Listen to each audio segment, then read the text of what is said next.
por vuestra asistencia. Continuamos con la siguiente mesa redonda, titulada Cultura e Innovación en las Instituciones Museísticas. Modera Aurora Villalobos, doctora arquitecta conservadora de museos, jefa del Servicio de Conjuntos Arqueológicos y Monumentales, Dirección General de Patrimonio Histórico y Documental, Consejería de Cultura y Patrimonio Histórico de la Junta de Andalucía.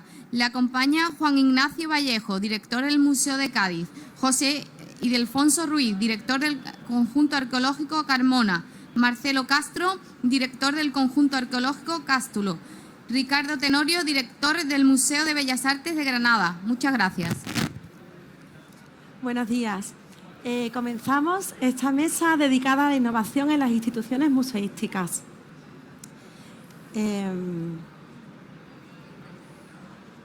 En esta sesión estamos permanentemente hablando de innovación y, por lo tanto, yo creo que en esta pequeña jornada queremos insistir sobre todo en el concepto que tenemos de innovación en el seno de una institución cultural tan importante y tan consolidada como los museos. En primer lugar, quería recordar cuál es el concepto de museos que tenemos en nuestra legislación, pero que además es un concepto extendido internacionalmente, ya que es una definición que viene del ICOM.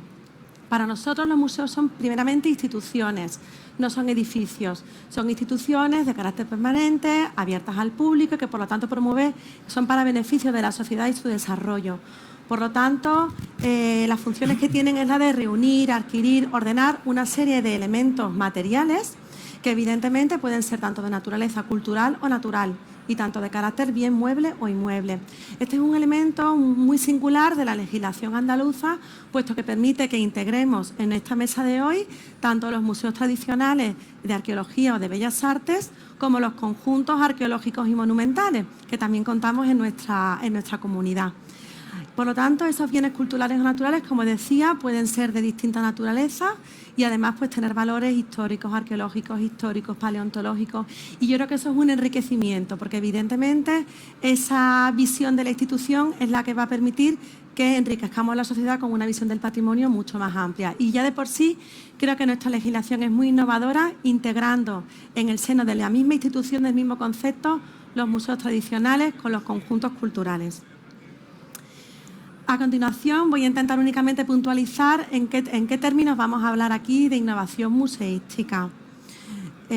Porque nosotros primero, como administración pública, sentimos la necesidad de hablar de innovación pública. Es decir, no todo el conocimiento que se genera es de interés para nosotros, porque eso sería mera creatividad. El tener buenas ideas las podemos tener mucho, pero esas buenas ideas aplicadas a la mejora de la sociedad es en el ámbito en el que nos movemos nosotros como servicio público. Además, en el ámbito de las instituciones museísticas, como decíamos, dentro de esa diversidad de escalas entre los bienes muebles, los inmuebles y el propio paisaje en el que se integran nuestro patrimonio, nosotros no solamente atendemos a las personas, sino a los bienes culturales, con lo cual hay que buscar un equilibrio en esa innovación que también es interesante ver los casos y cómo lo vamos a ir planteando. Y por último, creo que es algo que es evidente, pero me gusta destacar, es que la innovación no es exclusivamente tecnológica.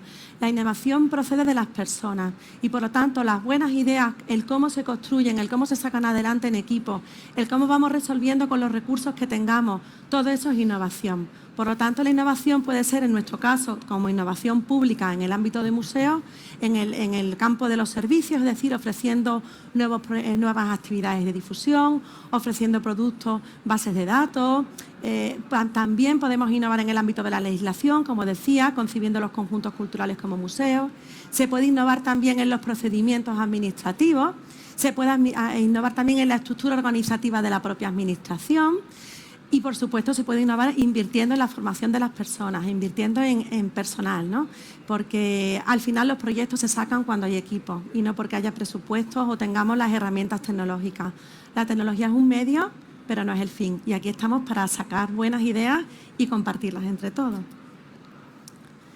Por lo tanto, una vez ya centrado que vamos a hablar de innovación pública en museos, Quería hacer también el paralelismo entre esa innovación pública extensiva a toda la Administración y la nuestra, que tiene la particularidad de que no solamente vamos a innovar en difusión, por ejemplo, que es como la parte más visible, que es la que vemos aquí muchas empresas que ofrecen productos de metaverso, realidad aumentada, visitas guiadas, accesibilidad. Eso está muy bien porque es la parte visible de todo el trabajo que hay por detrás, pero es muy importante también innovar en términos de documentación, como nosotros hemos hecho, por ejemplo, poniendo a disposición la base de datos de Tabula, en términos de investigación, porque nosotros también como institución podemos liderar proyectos que devienen de las necesidades como servicio público, podemos innovar en protección con nuevas figuras de protección, todos conocemos lo que son los monumentos, lo que son las zonas arqueológicas, tenemos que innovar, echar la imaginación a esas delimitaciones de los bienes. Innovar en conservación, por supuesto, eso estamos muy familiarizados pues, con las sondas hidrotérmicas, con la domótica que está incorporada ya en los edificios y, por supuesto, también en exposición y en difusión.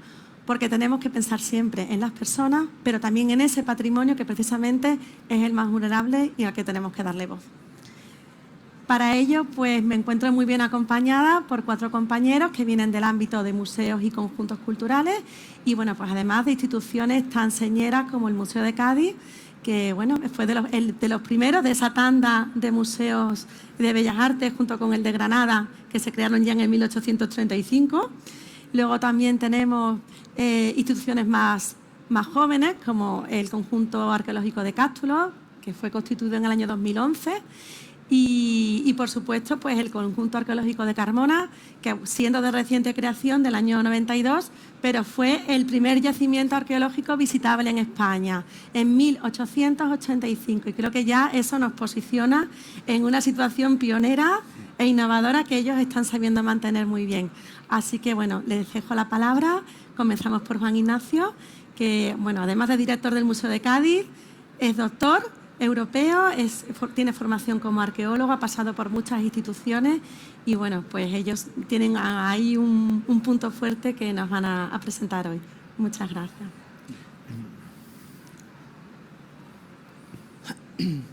Bueno, mientras que sale la presentación, quería darles las gracias por estar aquí. A ver.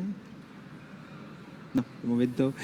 Quería darles las gracias por estar aquí, también a la organización, particularmente a la Consejería de Cultura y Patrimonio Histórico de la Junta de Andalucía por habernos invitado y bueno, y por darnos esta oportunidad también de... Bueno, igual hablas tú mejor, ¿no? Sobre todo porque se me escapa el tema. Bueno, pues te voy a presentar, porque no pensábamos que iba a ser el orden de la fotografía. José Ildefonso también es doctor, también es arqueólogo y bueno, él además tiene experiencia en la universidad y nos va a traer precisamente un tema de innovación pedagógica aplicado pues a un sector de público que no es el habitual, no es público infantil, no es público adulto, sino que es en esa edad de la adolescencia y precisamente con una cuestión que yo creo que es muy de actualidad. Gracias. Muchas gracias, Aurora, muchas gracias a los organizadores, a la Consejería de Cultura y Patrimonio Histórico y a todos ustedes por su presencia. Esta es la mía. No. Bien, como acaba de decir Aurora, tras varios años de excavaciones arqueológicas y trabajos de adecuación para la visita pública, el 24 de mayo de 1885 se inauguró la necrópolis romana de Carmona. Era la primera vez que se abría al público un yacimiento arqueológico en España y uno de los primeros casos del resto de Europa. En ella se musealiza parte del cementerio occidental de la antigua ciudad romana de Carmo. Es un yacimiento que se caracteriza por un tipo de enterramiento singular. Son las cremaciones guardadas en urnas dispuestas en el interior de cámaras subterráneas de carácter familiar, a las que se accede por un pozo cuadrangular.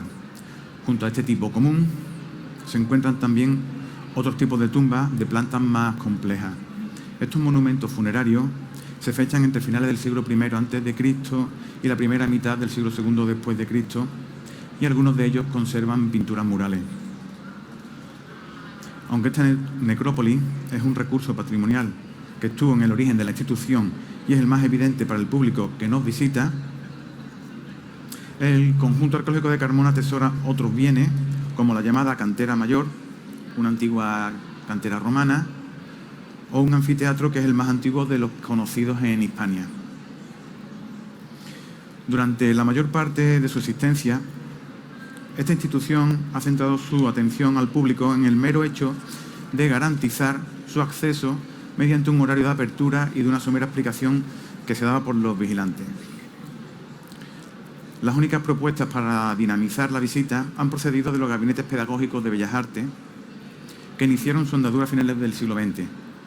Estos centraron su atención en los grupos escolares, procurando incentivar la visita a descubrimiento frente a la visita excursión tradicional. Para ello se encargaron de la redacción de cuadernos de actividades para alumnos y de guías didácticas para el profesorado. Sin embargo, la labor no ha recibido mayor impulso desde entonces. Y por otra parte, y de cara al gran público,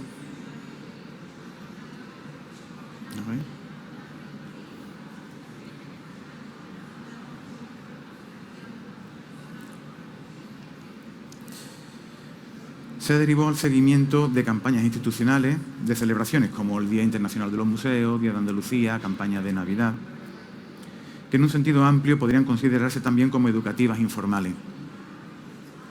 Con estos antecedentes y con las limitaciones propias de un centro como el nuestro, surge el programa Sangre y Arena. Destinado al alumnado de sexto de primaria y de los primeros cursos de secundaria del currículo de Ciencias Sociales, el programa es fruto de una reflexión previa sobre nuestro trabajo en una institución museística, nuestra formación como arqueólogo, un acercamiento a los procesos de enseñanza-aprendizaje que usan esta disciplina y, finalmente, la realidad social en la que estamos insertos. Su objetivo es proporcionar una reflexión crítica sobre las formas de violencia institucionalizada o consentida socialmente a partir del análisis de los juegos gladiatorios de época romana, también llamado munera gladiatoria. Este proceso reflexivo se materializa en 4 temas relacionados: la violencia objetiva, el anfiteatro de Carmona y los nuevos conocimientos sobre los múnera, la recreación histórica y el uso crítico de la historia. No me voy a detener en ellos porque dispongo de un tiempo limitado.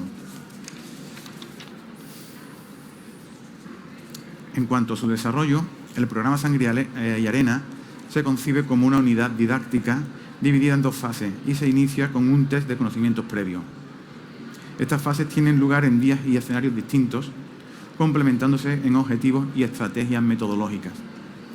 La primera fase consiste en una sesión que se realiza en la clase por parte de un conservador del conjunto, debido a la alta especialidad de la información transmitida. Esta se compone de 4 módulos. El primero es una simulación en la que 2 alumnos voluntarios se visten con algunos elementos de la indumentaria de un legionario y de un oplómaco, un gladiador que recuerda a un guerrero, a un soldado griego, utilizando reproducciones fidedignas como cascos, escudos y espadas. Con ello se pretende explicar que ambos están preparados para la lucha, pero de manera diferente, de tal manera que lo que se pretendía es que el combate fuese lo más largo posible para entretener a los espectadores. El segundo módulo es una charla informativa sobre diversos aspectos del mundo gladiatorio, apoyada en una presentación que combina textos con fragmentos de un documental dramatizado. El tercero consiste en el visionado de 4 fragmentos de películas de distintas épocas sobre lucha gladiatoria. Está enfocado hacia el desarrollo práctico de los conocimientos expuestos anteriormente y prevenir a creer todo lo que se ve en una película de época. Tras ello se realiza un debate en clase sobre las conexiones entre la función de la violencia en los múnera gladiatoria y otras formas de violencia consentida en la actualidad, especialmente en espectáculos deportivos de masa. Otro día, el alumnado viaja al conjunto arqueológico de Carmona para desarrollar actividades consistentes en 3 módulos. Una visita al anfiteatro romano de Carmona con una explicación sobre su funcionamiento y visionado de su restitución en 3D.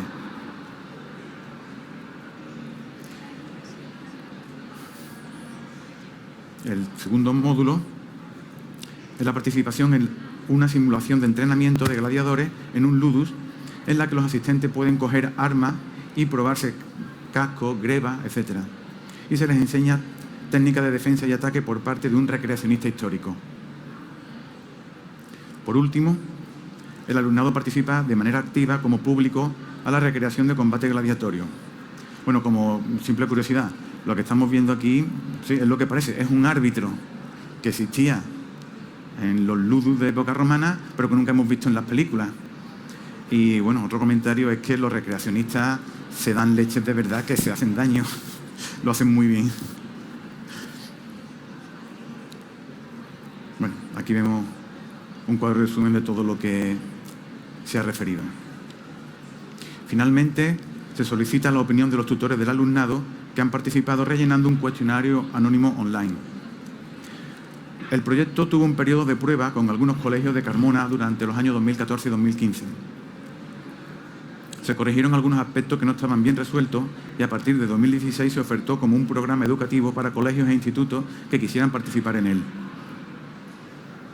Desde 2017 apareció como actividad en el portal Séneca de la Consejería de Educación de la Junta de Andalucía, lo que permitía que llegara a todos los centros de la provincia de Sevilla. El número de estudiantes que ha llegado a participar en un curso supera el millar. Para hacernos una idea, es casi el 3% del público total anual de nuestro centro. De hecho, la demanda ha sido muy superior a la oferta que el conjunto puede soportar sin afectar drásticamente a otras funciones, ya que debe tenerse presente que en el conjunto solo hay 2 conservadores, incluyendo al director. Sin embargo, con la pandemia, este programa se vio interrumpido. En resumen, podemos decir que este proyecto se ha mostrado como un programa innovador que relaciona museo y escuela para hablar de violencia objetiva a través de una unidad didáctica que parte del análisis de los combates gladiatorios. Pero Sangre y Arena no es el único programa educativo que se desarrolla en el conjunto. FUNUS, pensado para alumnos de los cursos centrales de educación primaria, fue el primero y ha tenido tan buena acogida que ha terminado por desarrollarse por sí mismo, de tal manera que son las empresas especializadas del sector las que lo ofertan por sí mismas a los centros educativos, convirtiéndose en un recurso económico. Básicamente consiste en la recreación de un rito funerario romano en la que participan todos los alumnos asistentes, además de recibir una visita guiada por los principales monumentos de la necrópolis, adaptada a su nivel curricular. Centro de Interés Infantil es un programa centrado en el alumnado del ciclo de educación infantil, es decir, los más pequeños. Su primer acercamiento de los niños a los museos se realice de una manera amena que se convierta en un recuerdo agradable para ellos. El desarrollo básicamente es el siguiente. Les atienden unos personajes romanos que de manera teatralizada les dan la bienvenida. Posteriormente y en grupos realizan una ficha didáctica de colorear y de recorte, confeccionando un pequeño mosaico. Hay un cuentacuentos, confeccionan una moneda de barro, un carmo, que se llevan para casa. Y finalmente bajan a ver un complejo funerario y lo que para ellos es la cámara de los tesoros, es el almacén, que además que les llama mucho la atención. Y finalmente, en 2019, el último año antes de la pandemia, pusimos en marcha un nuevo programa educativo en fase de prueba. En este caso estaba destinado a un alumno de educación secundaria que imparte en materias de cultura clásica. Mihi Placet, me gusta en latín, la necrópolis online, es una actividad interactiva para acercar a este público adolescente a la necrópolis de Carmona. La dinámica consiste en trasladar la época de la necrópolis a la actualidad. A partir de una serie de tumbas, objetos y lugares seleccionados del conjunto, se invita a interactuar a los participantes, a reflexionar, jugar y pensar o a encontrar con ayuda de sus móviles y dispositivos Android o tablets cómo sería la vida de los personajes que acabaron en la necrópolis, lo que hicieron y vivieron. Todo ello se realiza a lo largo de 3 sesiones, una en clase, otra en el conjunto y la última de nuevo en el instituto. Como he dicho, se trata de un programa piloto que esperamos volver a poner en marcha este mismo año, en el primer trimestre del curso 22-23. De hecho, una vez vuelta a la normalidad, esperamos poder volver a realizar esta y el resto de actividades educativas que desarrollamos directamente desde el conjunto de cara al próximo curso. Por su parte, la actividad del FUNUS, que contratan directamente los colegios con las empresas del sector, está teniendo mucha demanda ya en el final del presente curso escolar, lo que esperamos que sea un buen presagio para lo que nos queda por venir. Muchas gracias.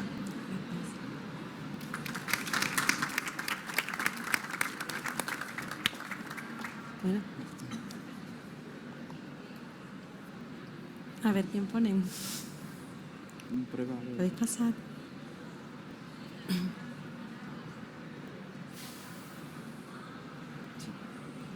Bueno, pues ahora sí, Juan Ignacio nos va a traer un tema de innovación de otro tipo, en otro ámbito del Museo de Cádiz. Gracias. Bueno, pongamos que continúo donde lo dejé anteriormente.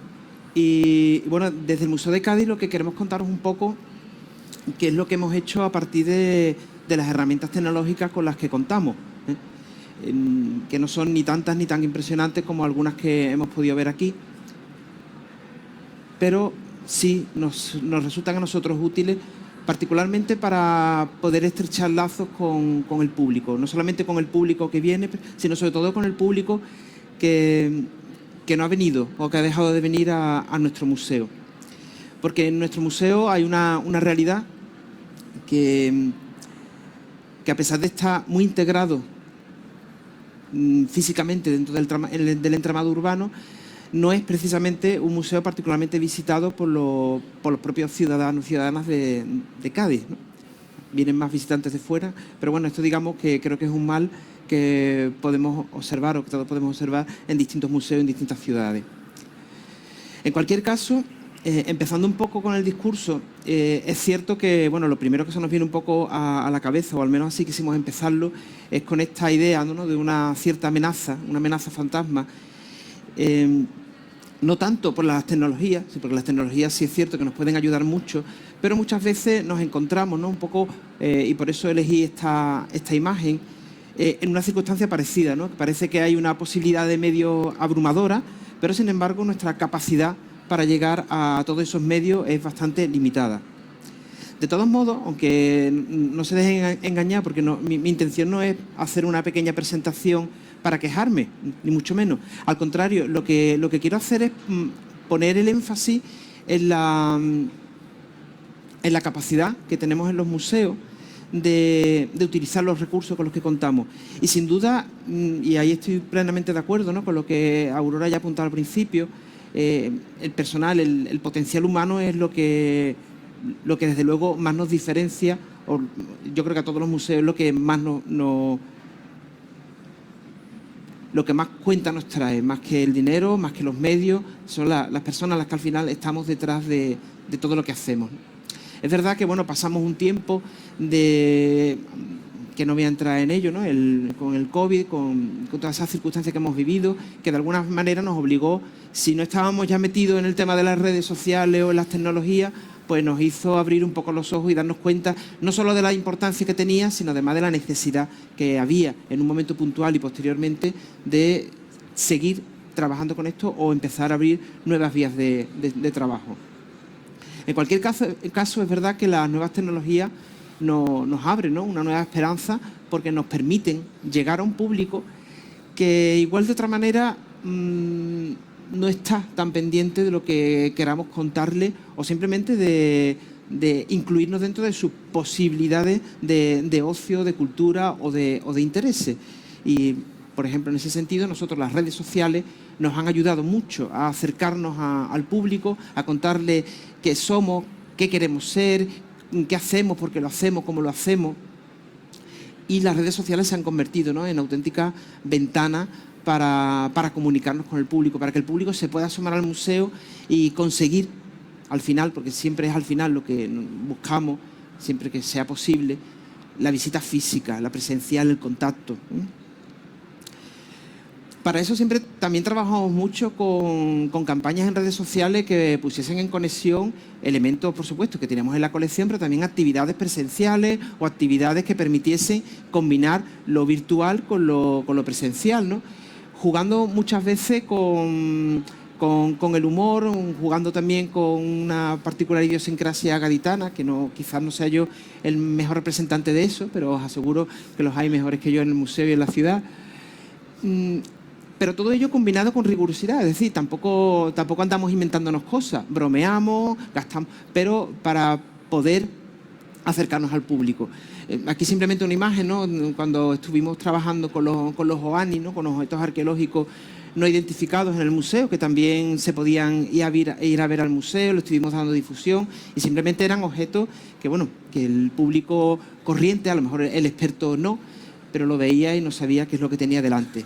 Y dirán, bueno, hay una cartela, sí, pero bueno, una cartela, cuando en una cartela ponemos punta de flecha con denticulado de dorso abatido, ¿no? Nos quedamos igual, la mayoría de nosotros, ¿vale? La idea era llegar más allá. Incluso muchas veces buscando un poco el tono casi irreverente, ¿no? Ahora últimamente, por ejemplo, con la Museum Week, ¿no? Que es un evento de museos en Twitter, pues nos dedicamos, pues, entre comillas, a quejarnos, a contestar a todo, y al final algo que parecía que iba a ser irrelevante, pues ha tenido cierta trascendencia. O utilizar, ¿no? otros alicientes, otros gustos por otros aspectos de la cultura contemporánea para acercar también al público al museo. Hemos hecho también algún pinito tímido en YouTube, ¿no? Aprovechando también las sinergias, ¿no? de estudiantes en prácticas que vienen, que nos permiten reforzar carencias que tenemos en diseño, en ilustración, en edición de vídeo, que ya nos gustaría a nosotros tener. Pero, insisto, es utilizar los recursos que tengamos, sean más o sean menos. Incluso en Instagram, ¿no? Por ejemplo, claro, podríamos haber subido fotos, que también lo hacemos, pero la idea era imitar. ¿Cómo lo hicimos? Pues hicimos una ruta instagrameable, plantamos una serie de puntos seleccionados para que la gente viniese, ¿no?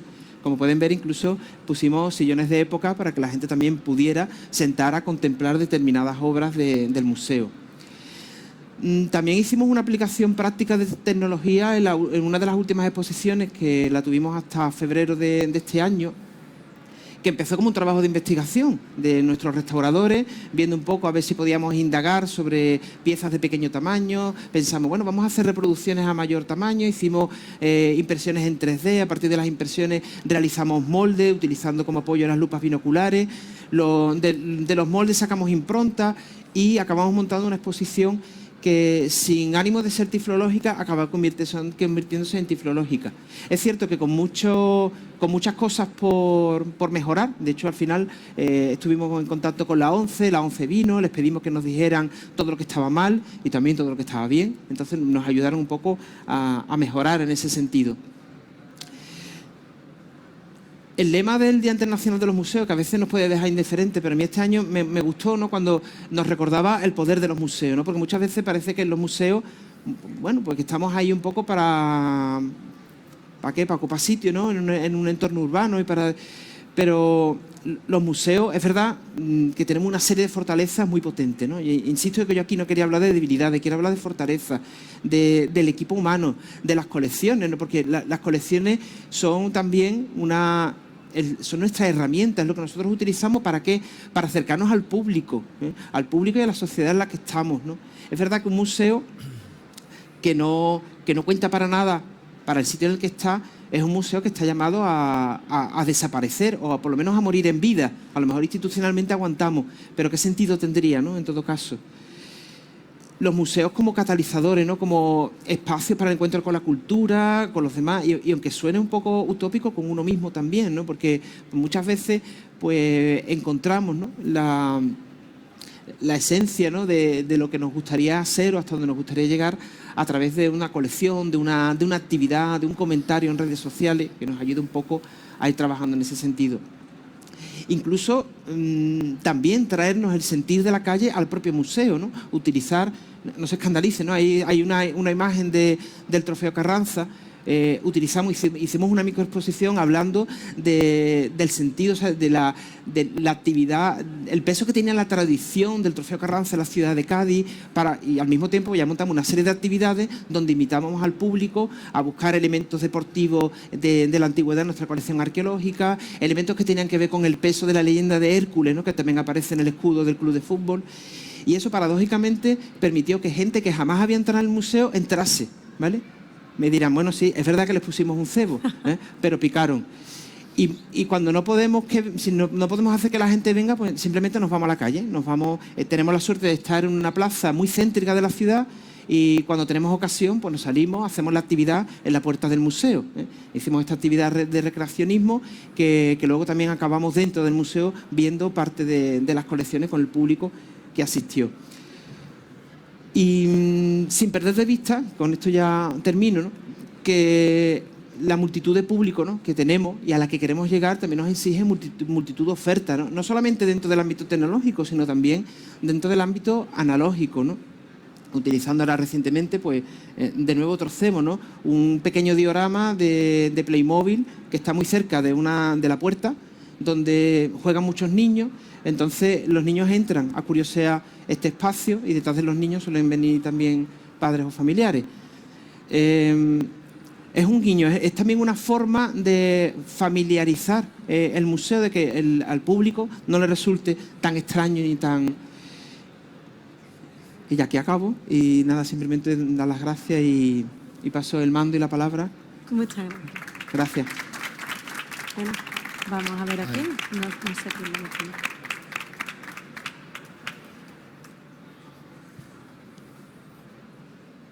¿Ya estamos? Es que no sé qué presentación me lo poner. Tú. Bueno, pues ahora interviene Marcelo, que es el director del conjunto arqueológico de Cástulo, que es una zona arqueológica impresionante en Jaén, de la que únicamente hay una parte muy pequeñita visitable, y eso lo que significa que tenemos mucho por hacer y mucho por innovar. Y precisamente nos vas a traer otro aspecto complementario de todas esas acciones de tutela que mencionaba: la documentación, la conservación, la protección, la difusión. Aquí hemos estado viendo la faceta educativa, la propiamente de difusión, y tú nos vas a traer hoy una muy específica también. Gracias, Marcelo. Pues, en efecto, el conjunto arqueológico de Cástulo es una institución joven. Nacimos en 2011, como señalaba antes Aurora, pero a su vez engloba una institución antigua. El Museo de Linares Arqueológico de Linares, monográfico de Cástulo, se fundó en 1954 y desde 1972 pasó a formar parte del Patronato Nacional de Museos.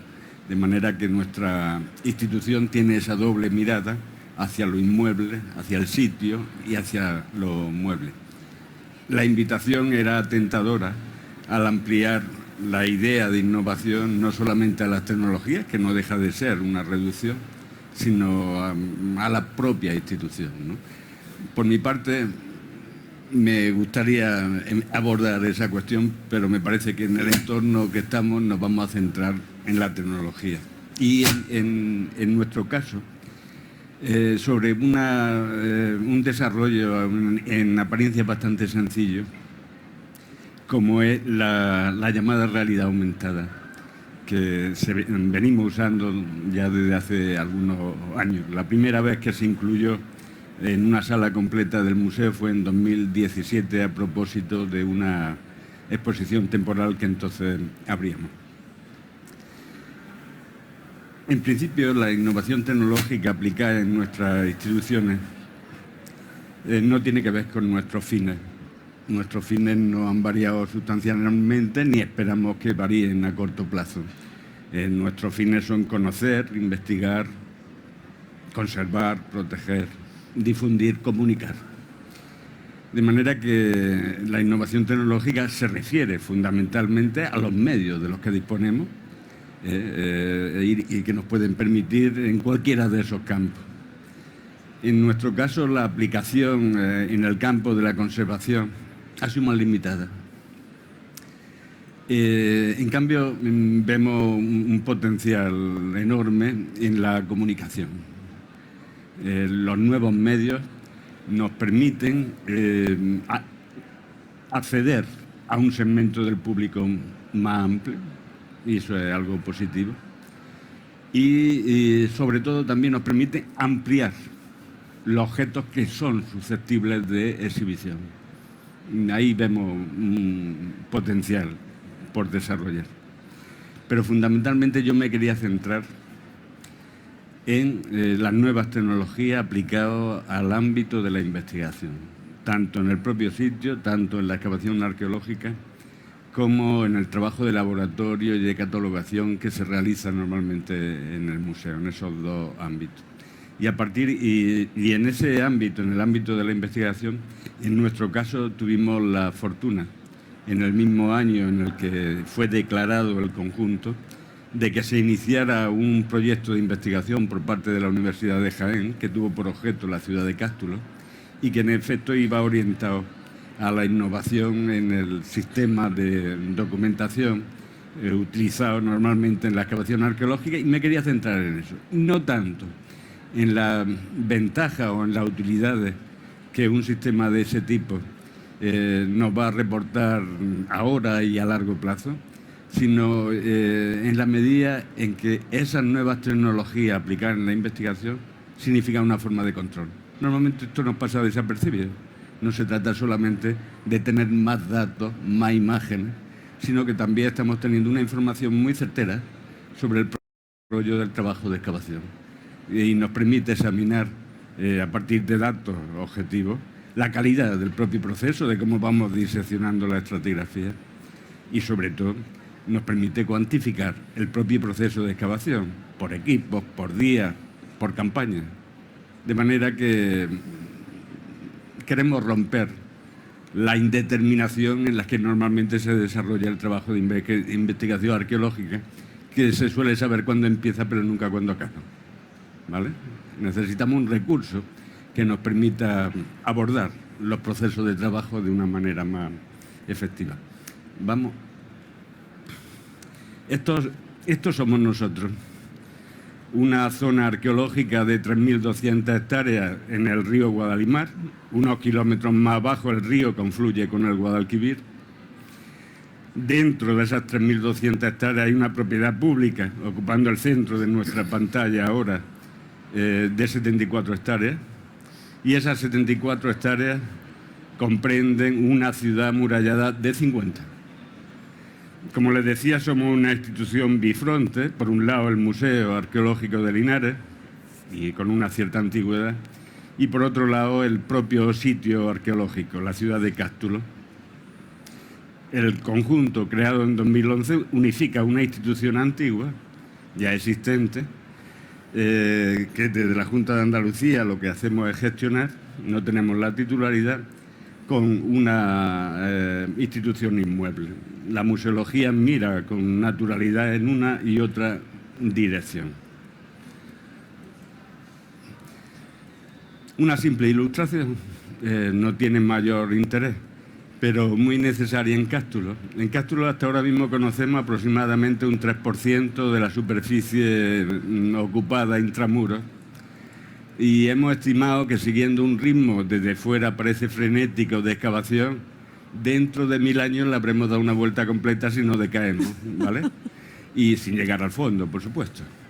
Así que nos lo planteamos como un tema sin prisa, pero sin pausa. No por eso dejamos de tener responsabilidad, al contrario, es mayor. Tenemos que elegir muy bien dónde vamos a centrar nuestro interés en ese contexto. Pero sobre todo necesitamos imágenes como estas, porque aunque se lo advertimos reiteradamente a nuestro público, lo que tenemos allí es un páramo inmenso, un descampado estupendo. No es visible la ciudad, así que tenemos que hacerla visible. Y no es una simple ilustración.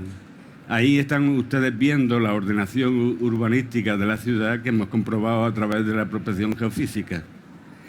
Ahí están viendo ustedes también, en la parte superior de la imagen, la posición del circo que la ciudad tuvo y del anfiteatro, que los conocíamos por la epigrafía y lo hemos podido identificar por la tecnología LIDAR.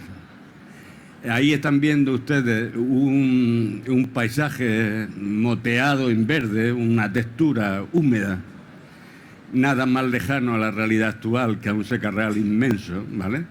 Pero sí sabemos que ese ambiente era el adecuado en época romana, un régimen de precipitaciones muy superior al actual, y esa es la vegetación. Así que no se trata solo de una ilustración, se trata de utilizar el conocimiento del sitio para poder compartir y trasladar ciertas ideas a nuestro público.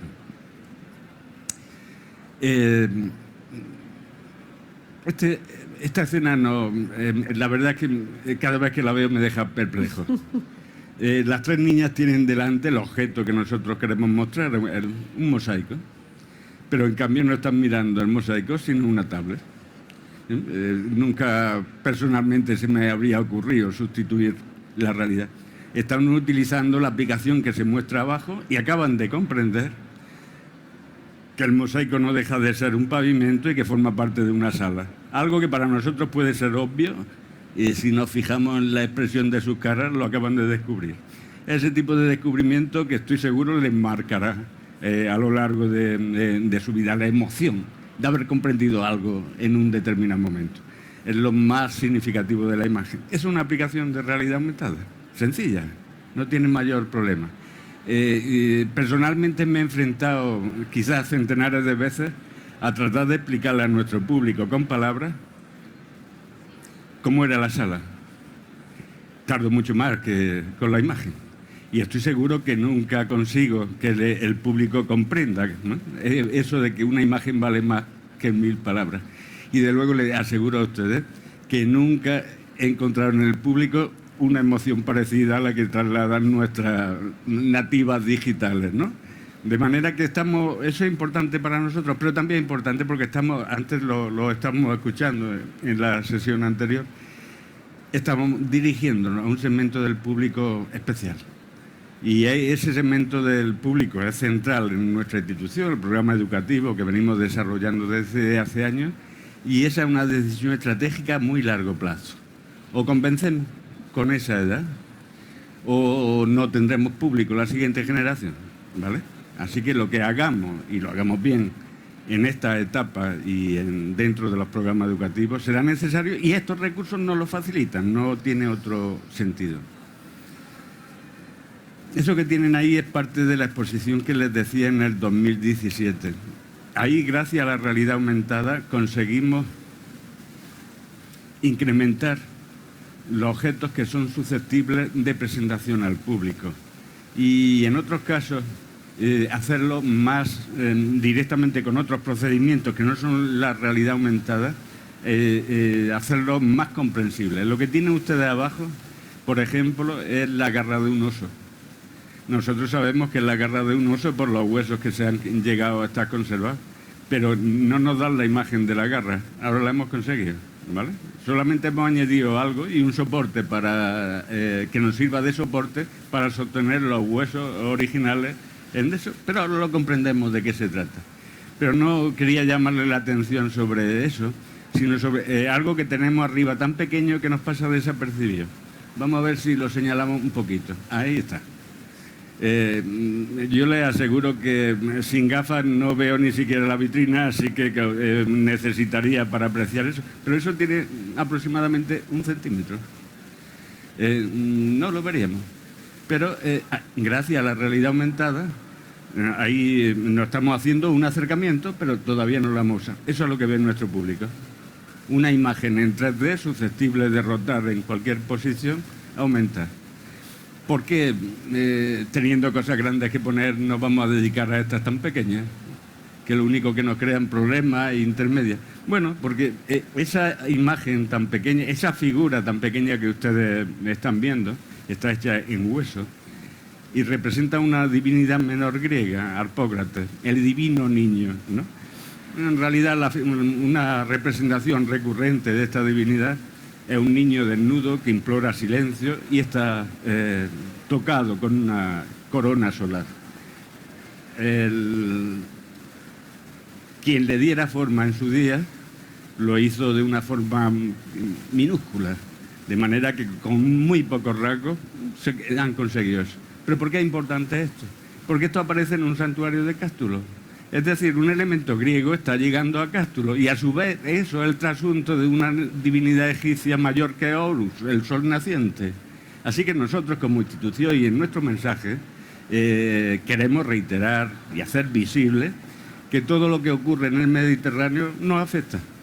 Aunque pueda parecer mentira, todo llega a este extremo occidente donde está nuestra ciudad y por tanto nos parece muy interesante subrayar que un tema que tiene su origen en Egipto, tamizado por Grecia, finalmente acaba en un sitio como Cástulo y por eso había que incluir esa figura. Lo mismo que hacemos con los inmuebles, con los muebles nos sirve para los inmuebles. Pero entramos en el sistema de documentación desarrollado desde la primera campaña que se realizó en 2011. Prácticamente un mes antes de declararse el conjunto se iniciaban estos trabajos de la Universidad de Jaén, concretamente del Instituto de Arqueología Ibérica. Y no vamos a detenernos en la mecánica de la realización, pero del uso del sistema. Básicamente lo que se trata es de trasladar la información de campo directamente a un servidor central y realizando una copia de seguridad mientras tanto. Partimos de una serie de fichas estandarizadas, concretamente 5, que tienen campos comunes, por tanto se está alimentando una sola base de datos donde se entremezclan imágenes, que son los iconos que vemos repetidas en las fichas, con información alfanumérica. Sirven para alimentar una base de datos general y en tiempo real. Tienen muchas utilidades, efectos de investigación que no vamos a entrar en ella. Una utilidad para mí no secundaria es que tenemos una copia en papel de toda la información, por si alguna vez la tecnología hiciera crack, que no perdiéramos la mínima materialidad de la documentación. Así que para nosotros eso fue una seguridad, aparte de que es una ventaja, porque después de algunos intentos iniciales donde capturar la información en tablets o ordenadores portátiles era poco menos que imposible, estamos hablando de temperaturas siempre por encima de los 40 grados y en un ambiente polvoriento por excelencia, duraban aproximadamente 1 o 2 semanas cada aparato que utilizáramos, y en cambio escribirlo seguimos haciendo bastante bien. No vamos a entrar en los detalles, pero digamos que ahí está la información básica de lo que tenemos. Esa información básica nos está dando en tiempo real qué estamos haciendo.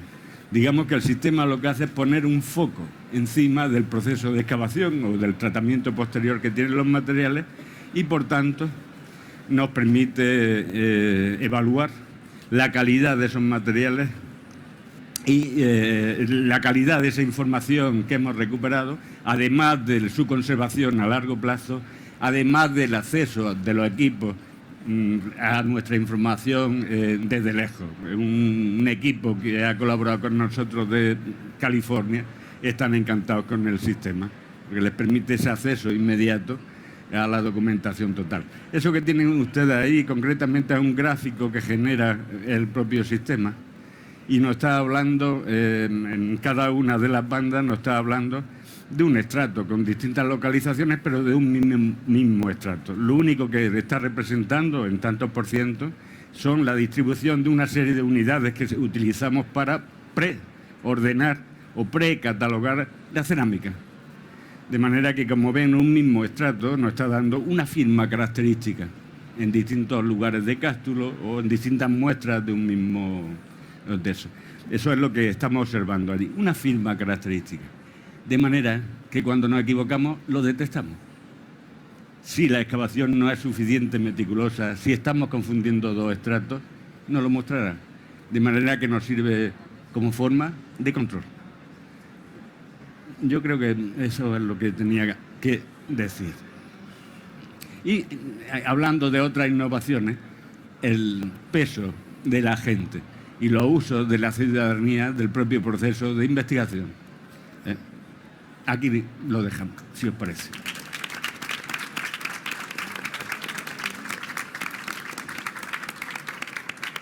Bueno, pues finalizamos el turno de presentaciones con Ricardo Tenorio, que además de proceder de una institución, de una de las más antiguas en Andalucía, del 1835, es uno de nuestros directores más longevos. Lleva 20 años dirigiendo el Museo de Bellas Artes de Granada, aunque no lo parezca. Y bueno, yo creo que nos tienes mucho que contar sobre innovación. Lo que tenemos poco tiempo. Bueno, el tiempo... Bueno, no hay problema. Vamos a contarlo. Él es historiador del arte, conservador de museos, magíster en museología. O sea, como verán, tenemos un personal de primer nivel en la consejería y muchas veces nos tienen haciendo papeles, pero cuando nos dejan pensar salen estas cosas. Muy bien. Pues efectivamente, bueno, primero gracias, y efectivamente hemos pasado de todas las instituciones más jóvenes que gestiona la Consejería de Cultura a la institución más antigua. Nosotros somos el museo público más antiguo de España. Lo digo por activa y por pasiva, pero es así. Mucha gente dice, el Prado se funda en 1819. Dice, sí, pero no era un museo público, era un museo privado que pertenece a la corona. Nosotros somos los más antiguos de... innovación. Ahí estamos, ¿no? Yo simplemente para contextualizar, quiero, para los que no nos conozcan, que sepáis que estamos ubicados en pleno corazón de la Alhambra desde el año 58 y esto tiene muchas ventajas y algunos inconvenientes porque nosotros sufrimos las bondades y también los inconvenientes que tiene estar allí. Estamos entre los 3 museos de la Consejería más visitados, superamos los 200.000 visitantes anuales, pero nuestro gran reto sigue siendo el público local. El público local no tanto el que se acerca a visitar el museo, sino ese público local hacia el cual nosotros dirigimos nuestras actividades y los recursos que nosotros tenemos, muchos o pocos, generalmente son un poco cortitos, pero bueno, hacia ellos enfocamos nuestras actividades y el llegar a ellos es complicado, es difícil, como decimos en Granada, subir al museo, y literalmente se sube, y entonces las nuevas tecnologías nos están ayudando a trascender los límites físicos del museo y del propio entorno físico de la ciudad. Yo, antes que nada, hablando de actividades y tal, he recurrido a la ley de museos porque nos ayuda muchísimo en muchísimas cosas, porque nos marca un campo, un marco en el cual actuamos. Y nada más lejos de la realidad, cuando estamos hablando de actividades, que es en lo que yo me voy a centrar más, la innovación en cuanto a actividades, porque en el artículo 4, en 2 de sus puntos, como podéis leer, se centra en esto, ¿verdad? Y dice, entre sus funciones está la organización y promoción de iniciativas y actividades que contribuyan al conocimiento y difusión de sus fondos o de su especialidad. Eso es muy importante, yo creo, a la hora de pensar y diseñar actividades, ¿no? Y luego el punto F dice, hablan de funciones, está el fomento y la promoción del acceso público a los museos, a sus servicios culturales de manera presencial, y fíjate tú lo que nos dice la ley, o por medio de las nuevas tecnologías de la información y de la comunicación, con especial atención a los grupos con dificultades de acceso. Yo creo que la ley de museos está muy bien redactada y nos marca ese marco en el cual es fundamental orientarnos. Nosotros sabemos, los museos somos una institución al servicio de la sociedad y su desarrollo, y las actividades, siempre hay que, bajo mi punto de vista, siempre hay que pensarlas muy bien con unas finalidades muy concretas. Para nosotros la actividad debe de servir para dinamizar las instituciones, para completar la oferta tradicional, ¿no? No solamente la oferta expositiva, la oferta también a nivel de investigación y tal. También tiene que servir para atraer al público potencial y para fidelizar al público que ya va con nosotros. Hay un punto de inflexión que fue el cierre de los museos con la pandemia, porque si hasta ese momento utilizábamos los recursos digitales y tal que teníamos al alcance, el cierre de los museos supuso un momento crucial, porque nos entró a todos como el agobio de que teníamos que estar presentes, que ya estábamos con nuestras páginas web, con nuestros Facebook y tal. Sin embargo, había que estar de una forma mucho más activa, y eso requería pues mantener la público, sobre todo a través de una actividad mayor, una actividad constante, buscar nuevos recursos. A veces eran simplemente recursos lúdicos que colgábamos en el Facebook, pero que había que estar ahí. Había que estar ahí de cualquier manera, ¿no? Y había que renovar contenido. Y eso nos obligó de una forma muy acelerada a utilizar lo que teníamos entonces lo más inmediato, porque tampoco había posibilidad en ese momento de incorporar otras nuevas tecnologías, que ya lo hemos hecho un poco después. Esas nuevas tecnologías son una herramienta de apoyo y un vehículo de comunicación. Lo hemos oído mucho, no son el fin, son la herramienta y el vehículo para, ¿no? Antes es verdad que se habían aplicado, pues desde que yo recuerdo, hace ya 20 y pico de años, ¿no? Cuando se incorpora, cuando yo empecé no había ni internet, o sea que no por ello soy antiguo, pero es que no había ni siquiera internet, no sabíamos lo que era la fotografía digital, etcétera, y en estos 20 y pico de años hemos ido corriendo una carrera de obstáculos tremenda, una velocidad tremenda, la digitalización de los fondos, de la documentación, todo eso ya sigue siendo presente, pero que se incorporó en el pasado y se irá mejorando en el futuro. El hecho de poder comunicar las noticias del museo, las visitas virtuales, ya forma parte incluso están ahí, de nuestro presente, pero forman parte de nuestro pasado. Y ahora estamos viviendo un momento en que el acceso es universal, los recursos digitales que van... No hay nada más que ver lo que estamos viendo en esta feria, ¿no? Cómo se va, todo va, digamos, regenerándose de una manera y a una velocidad casi de vértigo. Y lo que sí nos proporciona ese acercamiento a la ciudadanía, ¿no? Nosotros, como otros muchos museos, estamos en un momento de cambio en el cual todavía mantenemos esas actividades tradicionales, ¿no? Porque, a ver, las islas tienen que seguir, de momento todavía tienen que seguir existiendo, y creo que, bueno, en ellas encontramos nuestra razón de ser, ¿no? Porque la finalidad de todo esto, de la incorporación de nuevas tecnologías y tal, no es ni más ni menos que el público se acerque a nuestro museo y no seamos un ente virtual. Nosotros somos algo físico y en el cual encontramos sentido.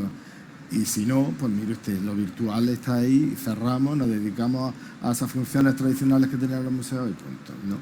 Entonces, seguimos teniendo esas actividades tradicionales, esas actividades que aunque sean digitales, son estáticas, ¿no? Como colgar, que fue todo a partir de la pandemia, ¿no? El hecho de colgar de forma online los talleres que antes se ofrecían de forma presencial, ahora los tenemos online. Cuentacuentos, los códigos QR, es algo que ya forma parte de nuestras vidas para mejorar la visita, tanto la visita a las exposiciones temporales como a las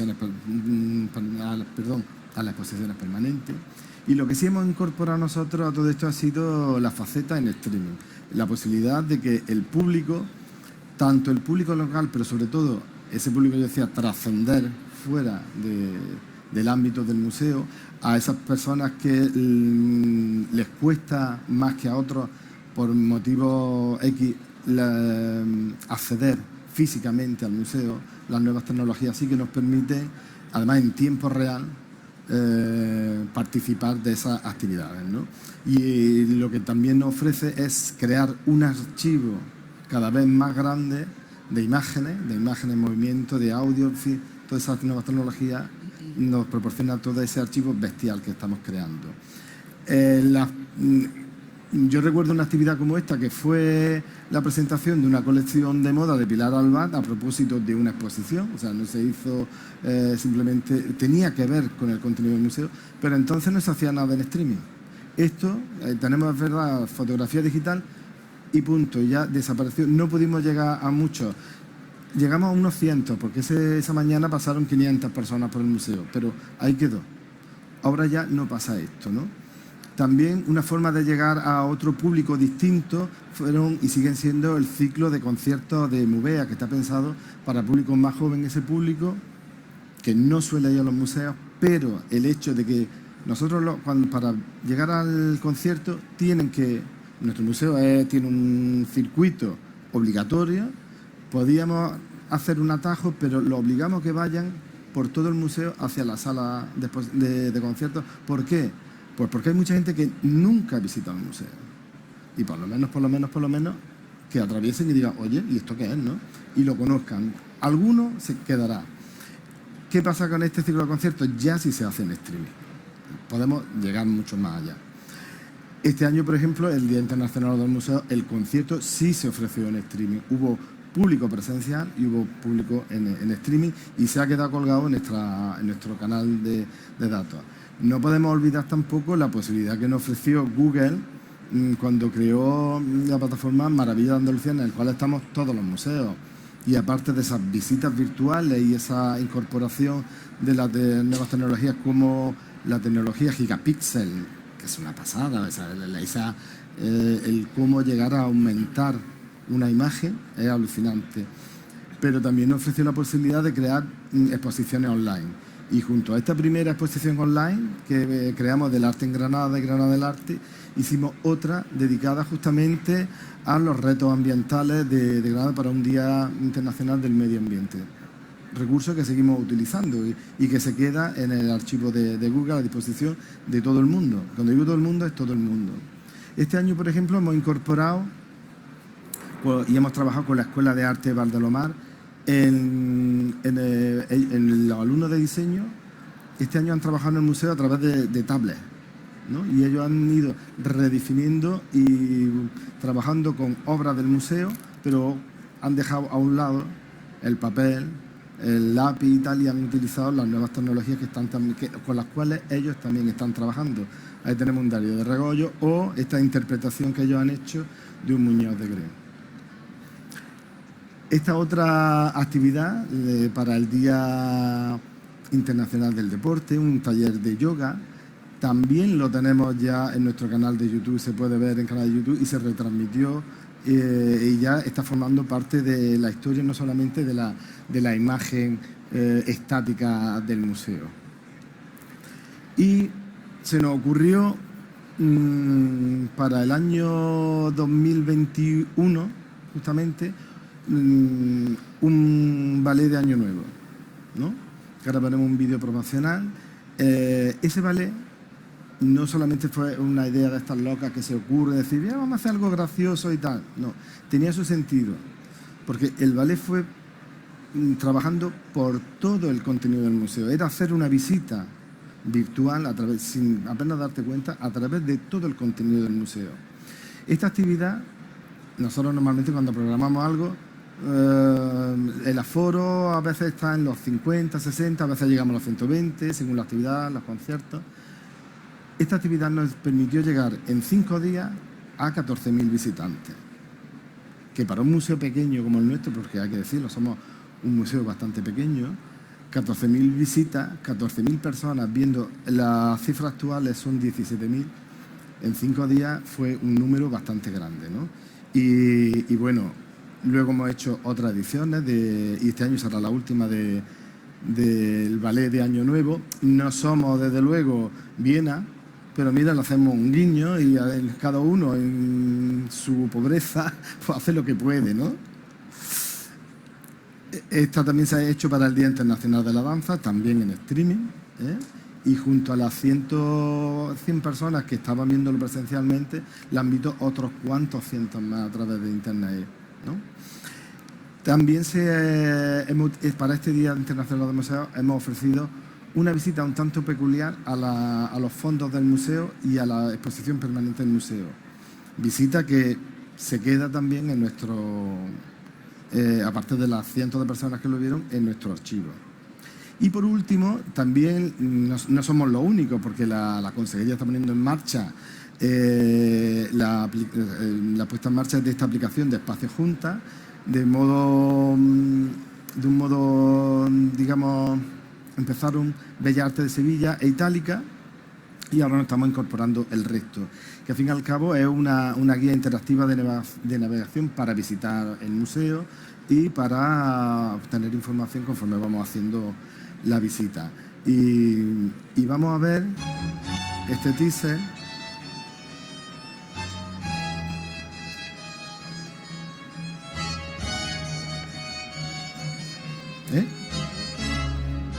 Sí. ¿Cómo va el tiempo?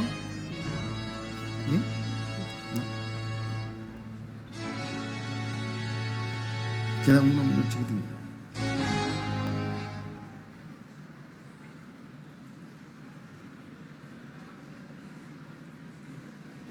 Creo que falta este y ya con este se termina.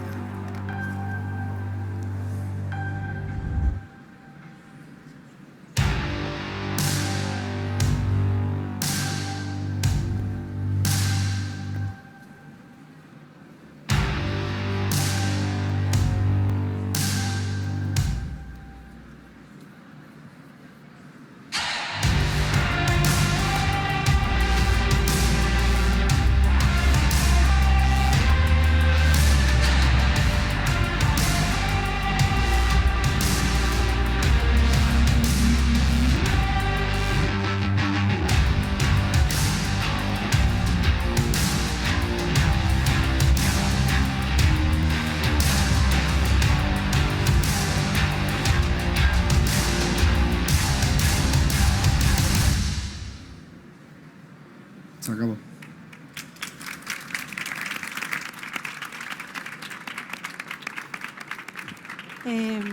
Hubiéramos querido tener ahora un tiempo para poner en común, vamos mal, pero sí querría cerrar con unas conclusiones muy breves.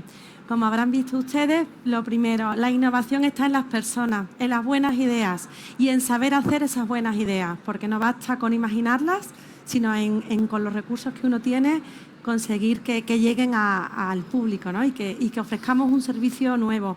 Por otro lado, la innovación, que es una palabra que da prestigio, que está muy de moda. La innovación no es un elemento de lujo para nosotros, la innovación es una necesidad, porque nos permite llegar a donde no llegamos y poner al límite, ser eficaces y pensar ideas que de otra manera no se nos hubieran ocurrido. Y bueno, y evidentemente la innovación en las instituciones museísticas y en la cultura es necesaria para la sociedad, porque en estos tiempos en los que hemos vivido con plena pandemia, la cultura ha sido el elemento al que todos nos hemos atado, con el que hemos empatizado, y por lo tanto la tecnología es un complemento, pero el elemento presencial y emocional y físico del patrimonio es insustituible. Así que busquemos alianzas y buenas ideas. Muchas gracias a todos.